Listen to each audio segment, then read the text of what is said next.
बिस्मिल्लाहिर्रहमानिर्रहीम। अस्सलामु अलैकुम वरहमतुल्लाहि वबरकातुहू। मुअज़्ज़िज़ हाज़रीन इकराम, बुज़ुर्गान क़ौम और मिल्लत, मेरी इज़्ज़तदार माँ और बहनों, ग़य्यूर नौजवान साथियों, शहनशीन पर तशरीफ़ फरमा मुंबई के मजलिस इत्तेहादुल मुस्लिमीन के सदर वो वर्सोवा विधानसभा के मजलिस के उम्मीदवार मोहतरम जनाब रईस लश्करिया साहब, राजू पेडनेकर साहब, हमारे जो उम्मीदवार हैं रईस लश्करिया साहब, डॉक्टर सत्तार दीवान साहब, मोहतरम मौलाना अमानुल्लाह खां मिसबाही साहब, मोहतरमा रूही नाज साहिबा जो महिला वर्किंग प्रेसिडेंट है मजलिस पार्टी की मुंबई की, डॉक्टर शकील साहब, मोहतरम अब्दुल हमीद साहब, जनाब नासिर कुरैशी साहब, अनवर मंसूरी साहब और दीगर बुजुर्गाने कौम और मिल्लत, क्योंकि मुझे यहाँ से निकलकर बैकुल्ला में भी एक इंतखाबी जलसे से वहाँ पर जाकर मुझे हिस्सा लेना है।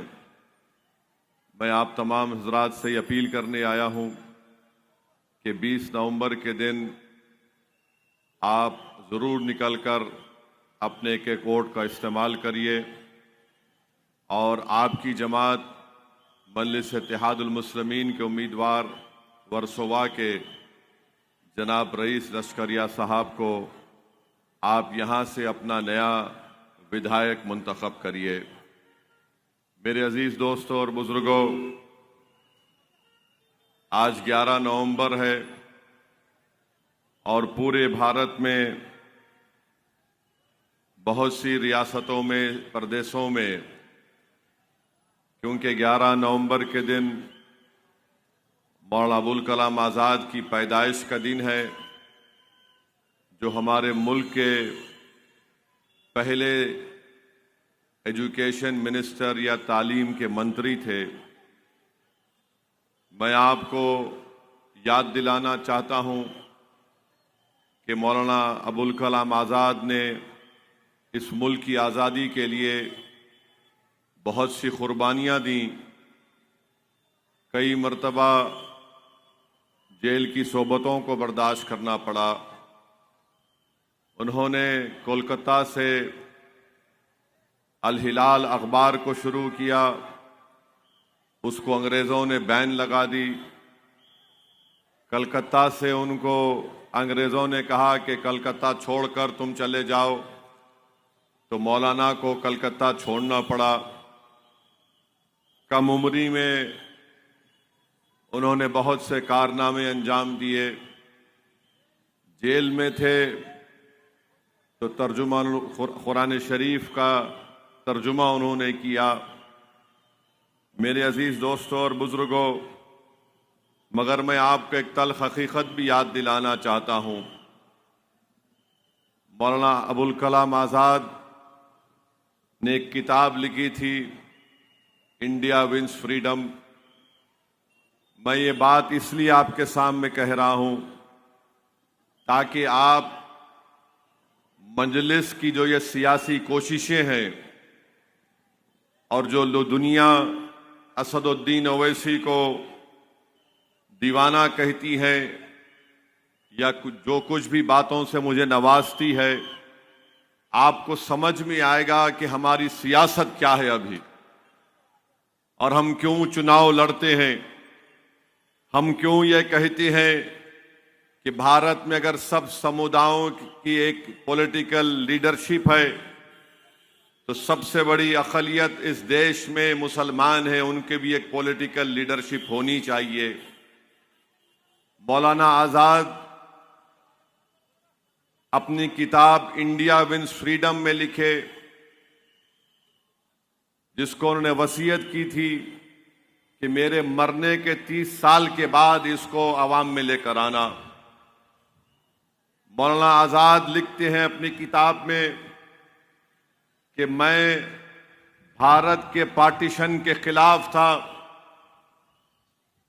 और जब पार्टीशन की बात हो रही थी, ये मौलाना आज़ाद के अल्फाज हैं कि मैं नेहरू के पास गया, जवाहरलाल के पास गया, उनको बताया कि इस मुल्क के टुकड़े होने मत दो। फिर मैंने महात्मा गांधी के पास गया कि मैं ये चाहता था कि इस मुल्क का बंटवारा ना हो। मेरे अजीज दोस्तों और बुजुर्गों, मैं आपको बताना चाह रहा हूं कि मौलाना आज़ाद ने अपनी किताब में लिखा कि कैबिनेट सब कमीशन का प्लान अगर एक्सेप्ट हो जाता तो मुल्क का बंटवारा नहीं होता। मौलाना आज़ाद ने अपनी किताब में नेहरू के बारे में क्या लिखा, आप पढ़ लीजिए। मेरे अजीज दोस्तों और बुजुर्गों, मुल्क का बंटवारा हो गया, मौलाना आज़ाद उसके खिलाफ थे।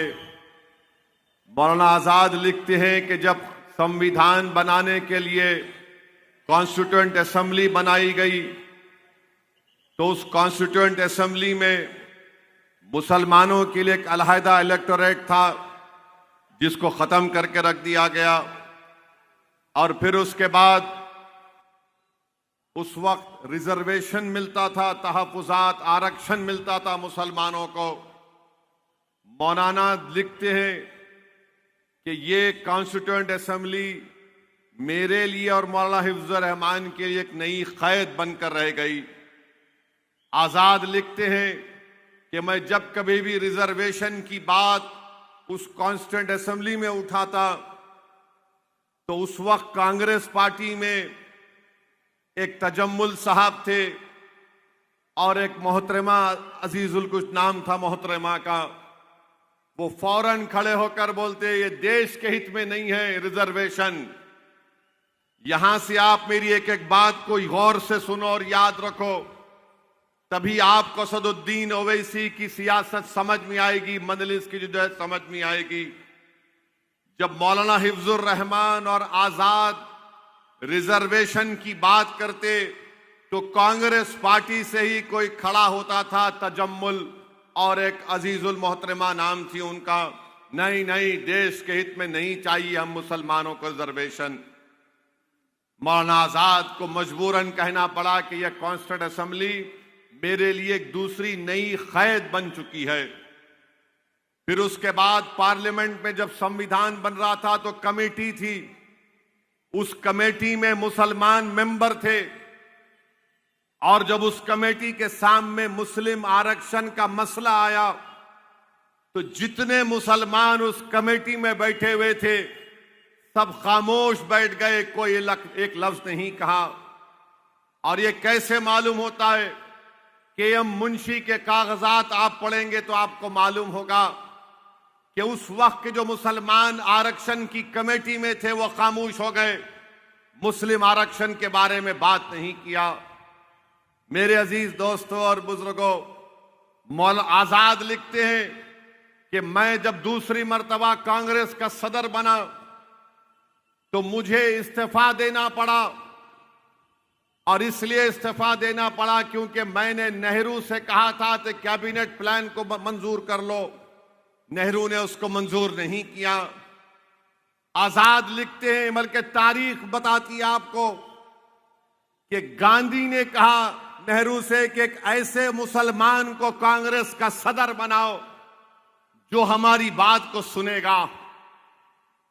मेरे अजीज दोस्तों और बुजुर्गों, ये जो आज परेशानी हम उठा रहे हैं, आज 2024 में जो आप और हम अपनी बर्बादी और हमारी कमजोरी और हमारी डिस्क्रिमिनेशन को देख रहे हैं, ये दास्तान सन 47 के बाद से शुरू होती है, जिसके ताल्लुक से नेहरू ने आजाद के बारे में कहा था ये हमारे अमीर कारवान है। मौलाना आजाद पार्लियामेंट के एजुकेशन मिनिस्टर तो बन गए, 1 साल तक पार्लियामेंट को मौलाना तकरीर नहीं करने आए थे। मौलाना अपनी जिंदगी के आखिरी अयाम में कहना शुरू कर दिए कि नहीं नहीं, तुम लोग सिर्फ अपनी जिंदगी को गुजार लो। किसने उस वक्त कहा था? उस वक्त कांग्रेस के प्रदेश के एक मुख्यमंत्री होते थे गोविंद वल्लभ पंत।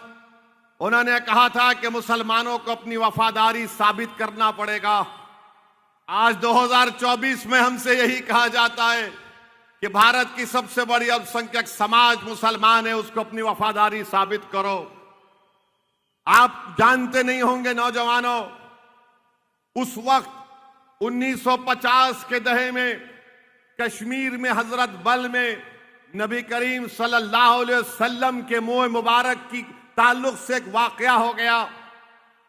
तारीख गवाह है कि लाखों मुसलमानों को उस वक्त भारत से निकालकर ईस्ट बंगाल में उनको भिजा दिया गया था। ये सब डॉक्यूमेंटेड एविडेंसेस हैं। अगर मैं तारीख में चला जाऊंगा तो बहुत सी बातें कह सकता हूं, मगर सिर्फ बताने के लिए कह रहा हूं आपसे। हमको बार बार डराया गया तुम वफादार बनो, तो अंग्रेजी का शब्द है सबमिशन, कि तुम सबमिशन हो जाओ, झुक जाओ। ओवैसी कहता है कि एजेंसी चाहिए हमको, सबमिशन नहीं चाहिए। और एजेंसी का मतलब यह है कि हमारी लीडरशिप बने। जब हर समाज की लीडरशिप है, अब महाराष्ट्र में हर समाज का लीडर है, उठाकर देख लो आप। बैकवर्ड क्लास का है, उसका दंगरों का नेता है, बाली समाज का नेता है, दलितों में आप देख लो उनमें भी है, उनका नेता है, अपर कास्ट में देख लो आप, उनका नेता है। बल्कि नरेंद्र मोदी खुद पार्लियामेंट में खड़े होकर बोलते हैं मैं ओबीसी का नेता हूं। मोदी का भाषण 2 दिन पहले का सुन लो आप, कि ओबीसी को डिवाइड किया जा रहा है। मैं आपसे कहना चाह रहा हूं, जब सबका नेता हो सकता है मेरे अजीज दोस्तों, मेरे बुजुर्गों, तो फिर मुस्लिम अक़लियत का नेता क्यों नहीं हो सकता? आपकी लीडरशिप क्यों नहीं डेवलप हो सकती है? ये चुनाव इस बात को बताएगा कि क्या आप में इतना सियासी शऊर है या नहीं है। आजाद तो 47 में लिख दिए, मैं इस मुल्क के बंटवारे के खिलाफ था। ना नेहरू ने मेरी बात सुनी, ना गांधी ने मेरी बात सुनी। आजाद उस वक्त पार्लियामेंट में पुकार रहे थे कि रिजर्वेशन दो मुसलमानों को, तो उन्हीं की पार्टी से चंद मुसलमानों को खड़ा करके उनको गाली दी जाती थी, जिसमें तजम्मुल नाम का एक शख्स भी था। डिटेंशन का कानून बनाया गया, तो उस कानून की कमेटी में सादुल्ला साहब, अल्लाह उनकी मग़फ़िरत करे, बोले कि इस कानून का इस्तेमाल मुसलमानों पर होगा। तारीख ने देख लिया कि डिटेंशन कानून में सादुल्ला ने जो कहा था, फिर उसके बाद हमारे देश में यूएपीए बना, उसके बाद टाडा बना, पोटा बना, अब फिर एक नया यूएपीए बन चुका है। ये हमारी खामोशी की वजह से था। और हमारे उस वक्त के बड़े बड़े नेताओं को कह दिया गया था कि तुम सियासी लीडरशिप की बात मत करो, तुम्हारे सिर्फ तहजीबी तहफ़्फ़ुज़ात की बात करो।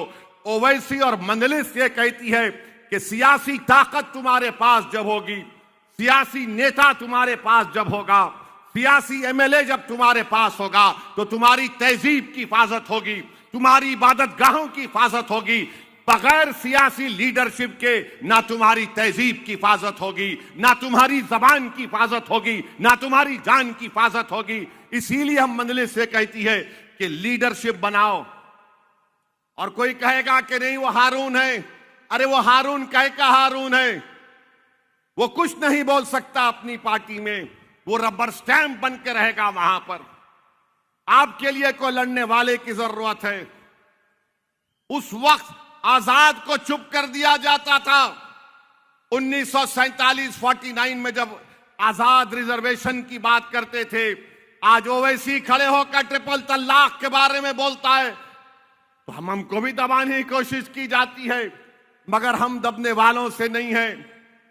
वक्फ का बिल पेश हुआ, असदुद्दीन ओवैसी ने खड़े होकर उसकी मुखालिफत की, हमको भी दबाने की कोशिश की गई, खामोश करने की कोशिश की गई, हम खामोश नहीं हुए।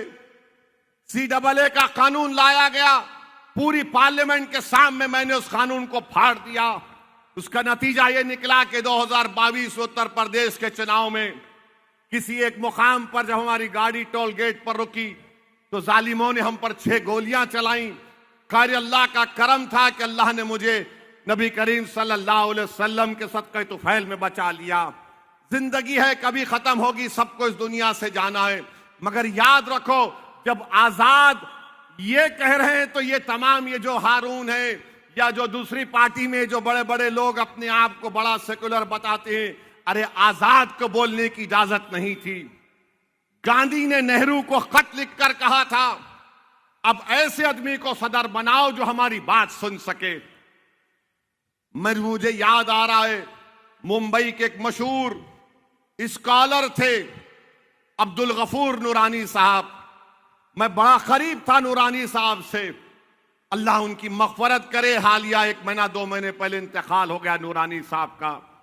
नूरानी साहब का एक आर्टिकल है फ्रंट लाइन मैगजीन में, गूगल में जाकर देखो। नूरानी साहब ने लिखा कि पटेल ने गांधी को खत लिखकर कहा था कि जब नई भारत की आजादी के बाद कैबिनेट बनेगी उसमें आजाद को मंत्री नहीं बनना चाहिए। तुम समझ रहे हो ये नाइंसाफी अब शुरू हुई। तुम समझ रहे हो कि इल्जाम मुझ पर अभी लग रहा है, तो इल्जाम उस जमाने से लग रहा है और लगते रहेंगे। मगर आपको फैसला करना है। सवाल रईस लश्करिया को कामयाब करना नहीं है। सवाल ओवैसी के भाषण को सुनकर जिंदाबाद के नारे लगाकर घर में जाकर आराम से सो जाना नहीं है। तुमको अपनी जिंदगी का और जिंदा होने का सबूत देना पड़ेगा। कैसे दोगे तुम सबूत? आंख में आंसू लाकर दोगे या जिंदाबाद के नारे लगाकर दोगे या अल्लाह अकबर कहकर तुम बता दो कि हम बड़े बहादुर? नहीं, तुम्हारी बहादुरी यह है कि आप मुत्तहदा तौर पर अपने वोट का इस्तेमाल करिए। यह मुंबई की तारीखी सरजमीन है, अपने नुमाइंदे को आप कामयाब कर सकते हैं। यहां से रईस लश्करिया को मेरी आपसे यही गुजारिश है कि अपने एक वोट का सही इस्तेमाल करिए। पार्लियामेंट का चुनाव था, मैं नहीं आया तुम्हारे दरमियान। हम नहीं चाहते थे कि दोबारा मोदी प्रधानमंत्री बने। ठीक है, भारत की जनता का फैसला है, जमहूरियत है, उसका हम एहतराम करते हैं। हमारी मर्जी के मुताबिक फैसला आया। मगर अब तो ये विधानसभा का चुनाव है, आमदार का चुनाव है। अगर यहां पर भी आप बोलेंगे अरे कैसा होगा, और आप मेरी बात को याद रखना, 15 सितंबर के बाद जिस तरह मौलाना आजाद के खिलाफ, हिफ्जुर रहमान के खिलाफ एक तजम्मुल साहब थे, वो तजम्मुल खड़े होते थे, मौलाना आजाद से उनको बोलते थे आप गलत कह रहे हैं। इसी तरह के लोग आप देखेंगे 15 नवंबर से आपके दरमियान में आकर कहेंगे क्या ओवैसी की सरकार बनेगी? ये वायरस छोड़ेंगे कोविड की तरह, क्या ओवैसी की सरकार बनेगी? क्या ओवैसी का विधायक अगर रईस लश्करिया जीत जाएगा तो मंत्री बनेगा? क्या इनके पास इतना वोट है वो जीत सकेंगे? ये आकर ये वायरस फैलाएंगे। मैं आपसे कह रहा हूं, इस वायरस का जवाब यही है कि आप मुत्तहिद और मुत्तफिक रहिए। यकीनन आप यहां से रईस लश्करिया को अपना विधायक बनाइए। मैं आपसे वादा करके जा रहा हूं कि इंशाअल्लाह ताला ना शिंदे ना फडणवीस मुख्यमंत्री बनेंगे, बल्कि एक सेकुलर फॉर्मेशन की हम तायीद करेंगे इंशाअल्लाह ताला। मगर इसके लिए पहले आपको अपने आदमी को कामयाब करना पड़ेगा, अपनी पार्टी के नुमाइंदे को कामयाब करना पड़ेगा। मेरे भाई, हमारा हाल तो ऐसा है, भारत की राजनीति में मुस्लिम अक़लियत का हाल मैं कह रहा हूं, सुन लो आप। शायद आपको बड़ी तकलीफ हो, मुझ पर गुस्सा आ जाए, मगर सच्चाई तुम्हारे सामने बयान कर रहा हूं। हमारा हाल एक शादी की बारात में बैंड बाजे की बारात की तरह है कि दूल्हा निकलता है घोड़े पे ऊपर बैठकर और हम बैंड बाजा बजाते हैं दूल्हे के नाम पर, और बैंड बाजे में कोई बाजा बजता है कि बहाओ फूल बरसाओ मेरा महबूब आया है। और जिस जगह पर निकाह होता है उसमें दूल्हा और बाराती अंदर चले जाते और जो बैंड बाजे के लोग हैं वो उस शादी खाने से या जिस जगह पर निकाह हो रहा है बाहर रोड पर खड़े होते हैं।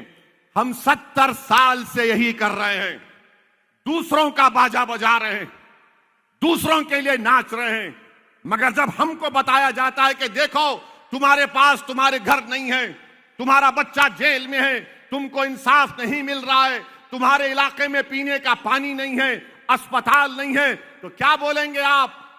नहीं नहीं हमने वोट डाल दिया। अरे किसको डाला तुमने वोट?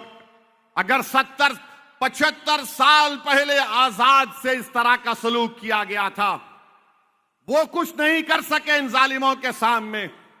ये तमाम एक ही हैं। इसीलिए तो मुझे गुस्सा आता है जब मैं ये पढ़ता हूं, देखता हूं हालात को, तो क्या कहूं आपसे। यहां पे रईस लश्करिया का हमने ऐलान किया तो आपने अपने हारून को उतार दिया। बताइए आप, ये अलाउद्दीन के चिराग से हारून कहां से निकला जिन बन के? हमने तो पहले ऐलान कर दिया था, मगर मकसद क्या है कि मौजूदा विधायक बीजेपी की हैं वो कामयाब हो जाए। मगर मैं वर्सोवा की तमाम वोटर से अपील कर रहा हूं कि आपने 2 मर्तबा यहां से बीजेपी को कामयाब किया।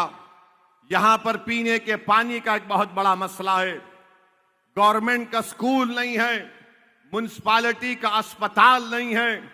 इसीलिए हम आपसे अपील कर रहे हैं कि आप अपना एक वोट यहां से रईस लश्करिया साहब को देकर कामयाब करें। अब ये बीजेपी, आज आप देख रहे हैं कि बीजेपी है, शिंदे है, कांग्रेस है, शरद पवार है, ये ऐसे ऐसे वादे कर रहे हैं कि गरीबों को बता रहे हैं कि हम अब आसमान से तारे तोड़कर लाके दे देंगे, तुम्हारे कदमों में रख देंगे। आज इंडियन एक्सप्रेस अखबार में एक आर्टिकल छपा जिसमें कैग की रिपोर्ट में कहा गया कि ये जो भी सरकार बनेगी उसको 5 साल के अंदर करीब 60 या 70 हजार करोड़ रुपए कर्जे के अदा करना पड़ेगा। हर साल महाराष्ट्र में कर्जे का इंटरेस्ट 57,000 करोड़ है। माने ये क्या है मामला, बताइए आप। यानी पूरे महाराष्ट्र के गरीबों को आप मखरूज बना रहे हैं और बोल रहे हैं ये करे वो करे। खैर मेरा आपसे एक ही बोलना है, शिंदे बोलते कि हम लाडली बहना में 1500 रुपये डाले, बहुत अच्छा करे। ये अपने जेब से नहीं दे रहे, ये उनके परिवार का पैसा नहीं है। बीजेपी बोल रही है कि हम उसको 2000 रुपये कर देंगे, ये अमित शाह का जाती पैसा नहीं है। कांग्रेस बोल रही है कि हम बस में फ्री सर्विस कर देंगे, ये भी इनका जाती पैसा नहीं है। लीजिए जरूर, बराबर लीजिए, मगर वोट आप उन लोगों को दीजिए जो महाराष्ट्र की विधानसभा में जाकर आपकी आवाज बनेंगे, जो आपकी तकलीफ को अपनी तकलीफ समझेंगे, जो नाइंसाफी के खिलाफ अपनी आवाज को उठाएंगे। वरना याद रखिए, ये डर डर कर राजनीति जो हम कर रहे हैं पिछले 70 साल से, इसका कितना फायदा हमको हुआ। आज अफसोस के साथ मैं आपसे कह रहा हूं, ये जितने नौजवान यहां पर 20, 25, 30 साल के हैं, वो नहीं जानते कि 1990 में मुंबई की सड़कों पर क्या हुआ था। ये नौजवान नहीं जानते श्री कृष्णा कमीशन की रिपोर्ट को। उस श्री कृष्णा कमीशन की रिपोर्ट में क्या लिखा गया था। आज ये तमाम सेकुलरिज्म के नाम पर ये लोग एक जगह जमा हो गए, गाली मुझ पे दी जाती है कि ओवैसी वोट काटने आया है। मैं एक एक जुमला तुम्हारे सामने जो रखा हूं वो सच्चाई को बुनियाद बनाकर रखा हूं। तुम हिंदुस्तान के किसी कोने में अगर बहस करना चाहो, जो आज मैंने कहा है मौलाना आजाद के बारे में, आओ बहस कर लो मुझसे। तुम सामने नहीं बैठ सकते मेरे। आप बताइए, ट्रिपल तलाक का कानून आया तो जो आज सेक्युलर बनकर बैठे हैं, बताओ हारून, क्या तुम्हारी पार्टी ने ट्रिपल तलाक कानून की तायीद की थी, नहीं की थी? CAA का कानून आया, बताओ हारून, तुम्हारी पार्टी ने तायीद की थी, नहीं की थी बीजेपी के साथ? UAPA का कानून सख्त बना दिया गया, इतना सख्त कि 5-5, 6-6 साल से हमारी बेटियां, हमारे बच्चे जेलों में सड़ रहे हैं, बेल ही नहीं होती। आप बताइए, वक्फ का बिल का कानून पार्लियामेंट में पेश हुआ तो हारून की पार्टी के एमपी पार्लियामेंट लोकसभा छोड़ के भाग गए और हमको गाली देते हैं। मेरे अजीज दोस्तों और बुजुर्गों, मैं वोट कटाने के लिए नहीं आया हूं, मैं अपना हक मनवाने के लिए आपके दरमियान में आया हूं। मैं तोड़ने के लिए नहीं आया हूं, मैं जोड़ने के लिए आया हूं। और कैसे जोड़ेंगे? जब आपको आपका हक मिलेगा। हम तो सिर्फ एक एटीएम की मशीन बनकर रह गए हैं। आएगा, बोलेगा डराओ इनको, ये डर जाएंगे। मैं क्या कह रहा हूं, अंग्रेजी का लफ्ज इस्तेमाल कर रहा हूं, सबमिशन नहीं, एजेंसी की जरूरत है हमको। एजेंसी क्या है? मजलिस है। सबमिशन तो कोई भी झुक जाएगा, सरेंडर कर जाएगा, मगर क्या हासिल हो रहा आज मोदी ने वक्फ का कानून लेकर आए हैं, जो बिल लाए हैं पार्लियामेंट में पेश किया गया। मैं बता रहा हूं आपको जिम्मेदारी के साथ, अगर खुदा ना खास्ता लाखों बार वो बिल कानून बनेगा तो फिर हमारी मस्जिदें छीन ली जाएंगी, दरगाहें छीन ली जाएंगी, कब्रस्तान को खत्म कर दिया जाएगा, ईदगाहें नहीं बरकरार रहेंगी। कलेक्टर को इख्तियार दे दिया गया है कि तय करे कि कौन सी जायदाद वक्फ है या नहीं।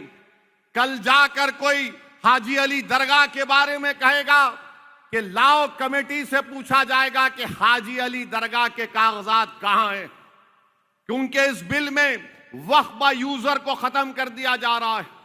वो प्रपोजल है। आप बताइए, हाजी अली की दरगाह कितने 100 साल पुरानी होगी? कौन सा उनके पास डॉक्यूमेंट होगा? ठीक है, ट्रस्ट के तहत है, मगर यह मत समझो कि उस पर चैलेंज नहीं होगा। कई मसाजिद हैं, दरगाहें हैं, बल्कि ख्वाजा अजमेरी की दरगाह की गेट के ऊपर एक केस पड़ चुका है कि यहां पर कुछ और इबादत गाह थी, इसको खोद के देखा जाए। तो मेरी आपसे अपील है कि बीजेपी के बढ़ते हुए कदमों को जरूर रोकना है, मगर कौन रोकेगा? ये लोग रोकेंगे जो मिले हुए हैं, ये लोग रोकेंगे जिनको आप वोट देंगे, जो आपका सौदा करते आए पिछले 70 साल से। आपको अपनी एक अलहदा सियासी आवाज की जरूरत है। देश मजबूत होगा, लोकशाही मजबूत होगी, संविधान मजबूत होगा। अरे भारत के अल्पसंख्यक समाज से इतनी नफरत क्यों है तुम लोगों को कि हम कामयाब नहीं होंगे? और इनको सबसे बड़ी नफरत क्या है? हाँ, ये ओवैसी है, ये बड़ा मजहबी है। मैं क्या करूं? अपने दीन को छोड़ दूं? मैं तौहीद को छोड़ दूं? मैं शिरक करने वाली हरकतें करूं? ये मुझसे नहीं हो सकता है। यकीनन भारत का मैं मुसलमान हूं, नंबर 1 का शहरी हूं, मुझे अपने दीन पर फख्र है। क्यों फख्र है? क्योंकि अंबेडकर का बनाया हुआ संविधान में आर्टिकल 25 मुझे इस बात की इजाजत देता है कि मैं अपने मजहब पर चलूं। आज हम मौलाना आजाद के यौम पैदाइश को मना रहे हैं। रामपुर में आजाद ने अपनी तकरीर में कहा था, क्या कहा था आजाद ने? कि तुम मुझे इस मुल्क से अलहदा नहीं कर सकते। 1100 साल की तारीख मेरी यहां पर है, आजाद ने कहा था।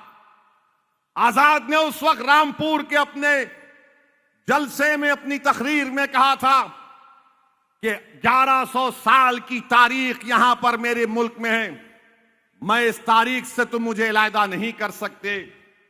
यहां पर चप्पे चप्पे पर मेरी निशानियां हैं। आजाद ने कहा कि मैं बराबर एक मुसलमान हूं, जैसा एक हिंदू है, ईसाई है और वहां पर पारसी है। मेरे अजीज दोस्तों और बुजुर्गों, डरने और घबराने और झिझकिनाने की जरूरत नहीं है। हम हर बार को एक अच्छा काम करने से पहले, खास तौर से वोट डालने की जब बात आती है, हम ये सोचते हैं अरे ऐसा इसकी तकरीर सुन के अगर वोट डाल देंगे तो क्या होगा।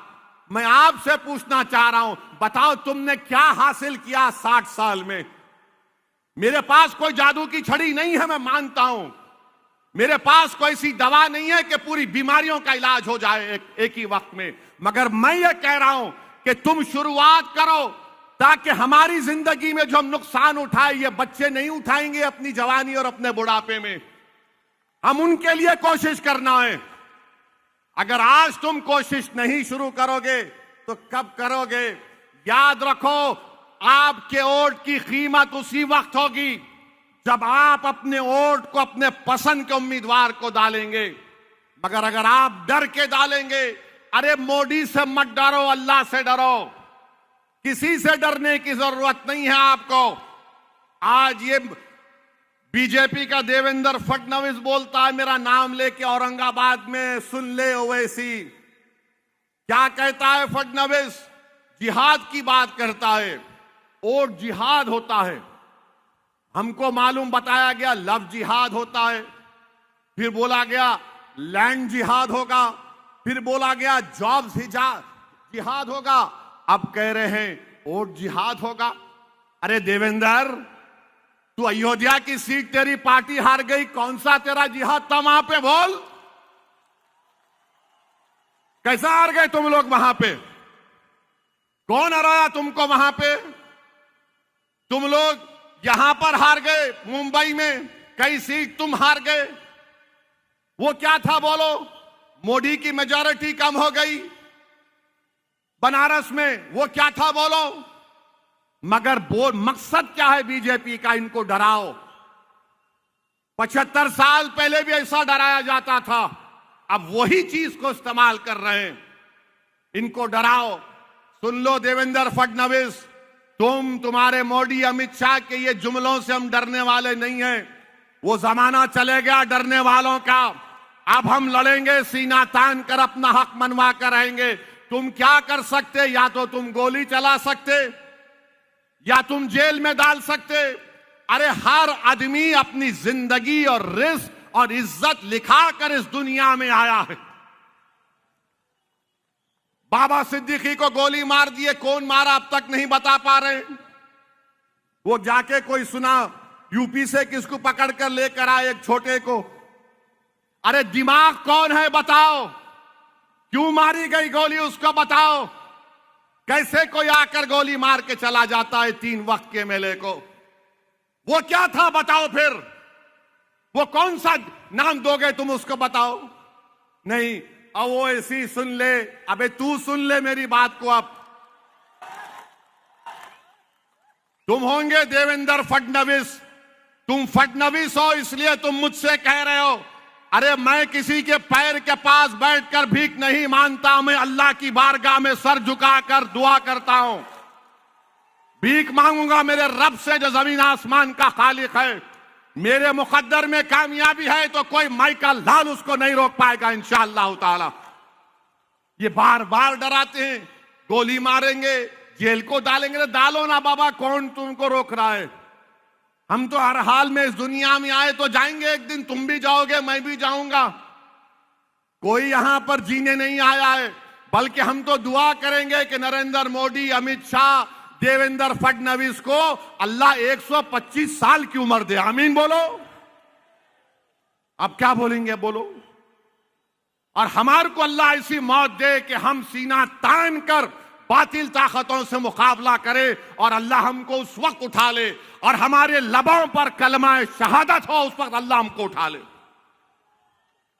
ये वो कर देंगे।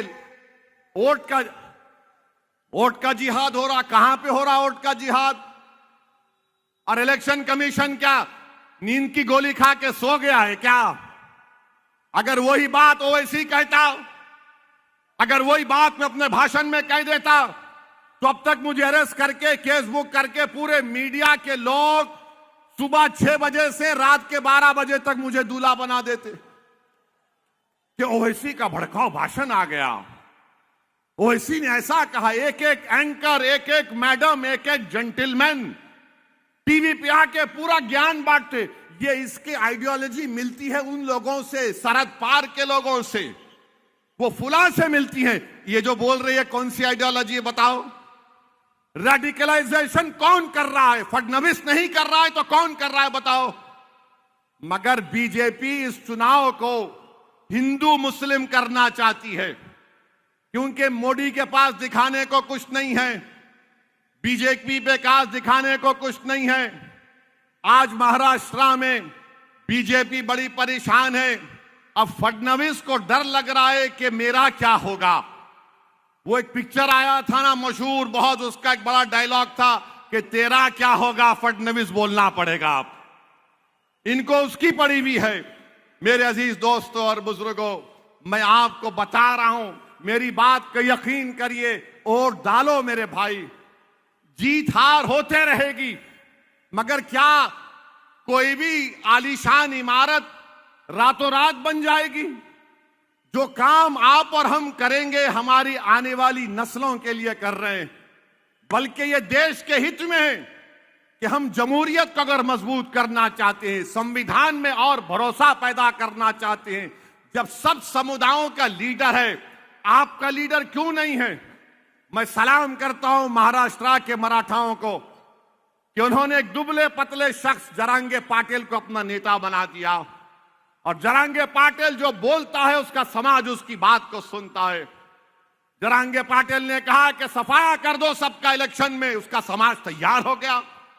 आप नेता बनो, याद रखो सियासी ताकत के जरिए हम इंसाफ को हासिल करेंगे, सियासी ताकत के जरिए हम जुल्म को रोकेंगे, सियासी ताकत के जरिए हम अपने मजहब को बचाएंगे, तहजीब को बचाएंगे, तमद्दुन को बचाएंगे, देश को मजबूत करेंगे।